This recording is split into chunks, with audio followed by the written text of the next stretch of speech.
তৃণমূল কংগ্রেসে ফের রাজনৈতিক চাঞ্চল্য। দলের সমস্ত পদ এবং রাজ্যসভার সদস্য পদ থেকে ইস্তফা দিলেন সাংসদ সুস্মিতা দেব। চলতি সপ্তাহে তিনি দ্বিতীয় তৃণমূল রাজ্যসভার সাংসদ, যিনি দলীয় পদ ছাড়লেন।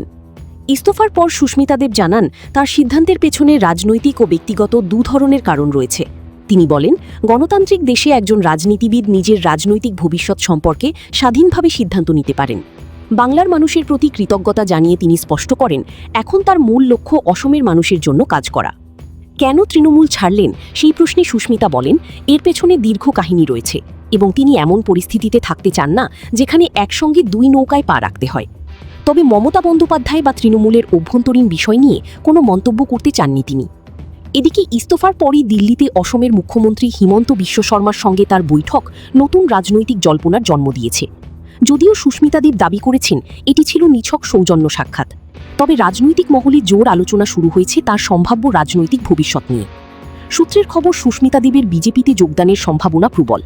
এমনকি যোগদানের বিষয়ে বিজেপির শীর্ষ নেতৃত্বের সঙ্গে তার আলোচনা অনেকটাই চূড়ান্ত পর্যায়ে পৌঁছেছে বলেও জানা গেছে। যদিও এই বিষয়ে এখনও আনুষ্ঠানিকভাবে মুখ খুলতে নারাজ উভয় পক্ষ। ফলে সুস্মিতা দেবের পরবর্তী রাজনৈতিক পদক্ষেপ এখন জাতীয় রাজনীতির অন্যতম আলোচিত বিষয় হয়ে উঠেছে। But this is my personal decision, and I have the right, as in a free country, in a democracy, to decide which party I will go to and what kind of politics I will do and whether I will do politics or not. It's my decision.